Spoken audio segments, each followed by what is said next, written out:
तर आपल्याशी बोलण्यासाठी फोनच्या माध्यमातून जोडले गेलेले आहेत सचिन सावंत। सचिन सावंतचे स्वागत आहे आपलं झी24 तासवर। एक महत्त्वाची बातमी समोर आलेली आहे। मुख्यमंत्री देवेंद्र फडणवीसांनी एकनाथ शिंदेंना दुहेरी धक्का दिलेला आहे। मुंबई महापालिकेचं 1400 कोटींचं घनकचरा व्यवस्थापनाचं कंत्राट आहे ते रद्द करण्यात आलेलं आहे। काय आपली प्रतिक्रिया आहे?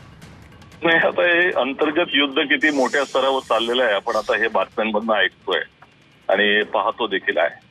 मेडिकल सेल नवीन तयार केला गेला त्याच्यामध्ये किंवा उद्योग विभागाची बैठकी हे दोघी मुख्यमंत्री पण घेतात, उपमुख्यमंत्री पण घेतात आणि आता ह्या पद्धतीचं टेंडर आता मुंबई महानगरपालिका असू दे किंवा ते सिडकोचं तिकडचं जालनाचा विषय असू दे, हे नगरविकास विभागाच्या अंतर्गत येतं। नगरविकास अजूनही एकनाथ शिंदे साहेबांच्याच कडे आहे आणि तरी मुख्यमंत्र्यांनी ते स्वतःच्या अधिकारामध्ये जर रद्द केला असेल तर त्यांना काहीतरी गैरव्यवहार दिसला असावा किंवा कशा पद्धतीने झालेला आहे हे आम्हाला दिसतंय, परंतु आमच्या दृष्टिकोनातून हे अंतर्गत युद्धच चालू आहे जोरामध्ये।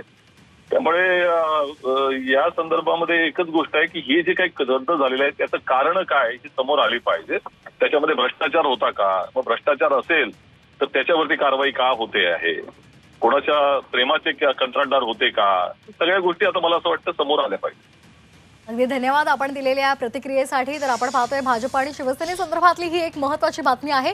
मुख्यमंत्री देवेंद्र फडणवीसांनी उपमुख्यमंत्री एकनाथ शिंदे यांना दुहेरी धक्का दिल्याचं बोललं जात आहे। मुंबई महापालिकेमधील घनकचरा व्यवस्थापनाचं 1400 कोटींचं टेंडर हे रद्द करण्यात आलंय।